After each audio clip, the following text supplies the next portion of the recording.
ഇസ്രയേലിനുള്ള സൈനിക സഹായവും മറ്റ് സഹായങ്ങളും നിർത്തിവെക്കാൻ ജർമ്മനിയോട് ഉത്തരവിടണമെന്ന നിക്വാരഗയുടെ അപേക്ഷ അന്താരാഷ്ട്ര നീതിന്യായ കോടതി തള്ളി.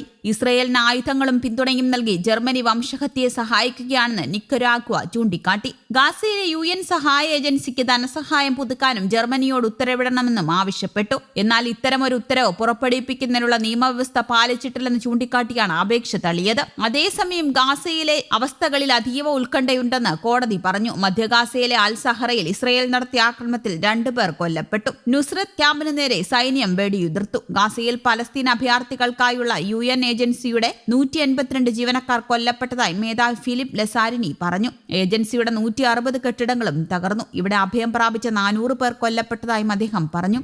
ഇതുവരെ ഇസ്രയേൽ ആക്രമണത്തിൽ ഗാസയിൽ കൊല്ലപ്പെട്ടവരുടെ എണ്ണം 34,535 77,704 പേർക്ക് പരിക്കേറ്റു. ഒക്ടോബർ 7 ശേഷം ഇസ്രയേൽ നടപടികളിൽ കിഴക്കൻ ജെറുസലേം ഉൾപ്പെടെ വെസ്റ്റ് ബാങ്കിൽ 469 പലസ്തീനികളാണ് കൊല്ലപ്പെട്ടത്. 4,974 പേർക്ക് പരിക്കേറ്റു. അതേസമയം അമേരിക്കൻ നിർമ്മിത വ്യോമ പ്രതിരോധ സംവിധാനം പാട്രിയോട്ടിന്റെ ഉപയോഗം ഇസ്രയേൽ സൈന്യം അവസാനിപ്പിക്കുന്നതായി ടൈംസ് ഓഫ് ഇസ്രയേൽ റിപ്പോർട്ട് ചെയ്തു. പകരം 2 മാസത്തിനകം നൂതന സംവിധാനം ഒരുക്കുമെന്നും റിപ്പോർട്ടിൽ പറയുന്നു. അതിനിടെ അറബ് ഇസ്ലാമിക് ഉച്ചകോടി തീരുമാനപ്രകാരം ഗാസ മുനമ്പിലെ സംഭവ വികാസങ്ങൾ സംബന്ധിച്ച് ചർച്ച ചെയ്യാൻ അറബ് മുസ്ലിം രാജ്യങ്ങളുടെ മന്ത്രിതല സമിതി റിയാദിൽ യോഗം ചേർന്നു. സൗദി വിദേശകാര്യമന്ത്രി Amir Faisal bin Farhan bin Abdullah യോഗത്തിൽ അധ്യക്ഷത വഹിച്ചു.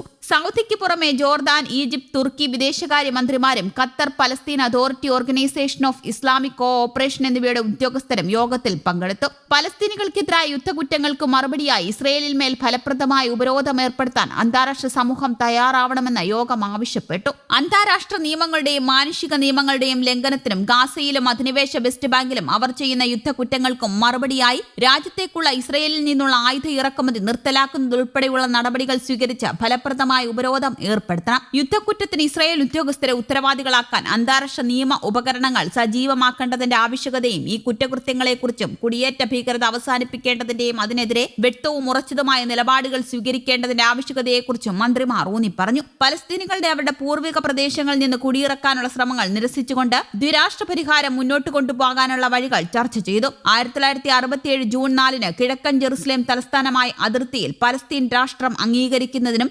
പ്രസക്തമായ അന്താരാഷ്ട്ര പ്രമേയങ്ങൾക്കനുസൃതമായി ദ്വിരാഷ്ട്ര പരിഹാരം നടപ്പിലാക്കുന്നതിനും ആവശ്യമായ നടപടികൾ കൈക്കൊള്ളുന്നതിനും യോഗം ചർച്ച ചെയ്തു. എന്നാൽ ഹേഗിലെ UN ട്രൈബ്യൂണൽ തനിക്കും മറ്റ് ഇസ്രയേൽ ഉദ്യോഗസ്ഥർക്കുമെതിരെ അറസ്റ്റ് വാറന്റ് പുറപ്പെടുവിപ്പിക്കുമെന്ന ഭയത്തിൽ പ്രധാനമന്ത്രി നെതന്യാഹു അസാധാരണമായ സമ്മർദ്ദത്തിലാണെന്നാണ് ഇസ്രയേലി മാധ്യമങ്ങൾ റിപ്പോർട്ട് ചെയ്യുന്നത്. കോടതി നടപടിയെടുക്കുകയാണെങ്കിൽ കടുത്ത തിരിച്ചടിക്ക് തയ്യാറാകണമെന്ന് നിർദ്ദേശം നൽകിക്കൊണ്ട് ഇസ്രയേൽ വിദേശകാര്യമന്ത്രി ഇസ്രയേൽ കാട്സ് വിദേശത്തുള്ള രാജ്യത്തിന്റെ എംബസികൾക്ക് ഞായറാഴ്ച രാത്രി സന്ദേശവും അയച്ചിട്ടുണ്ട്. News desk Kerala Kaumudi.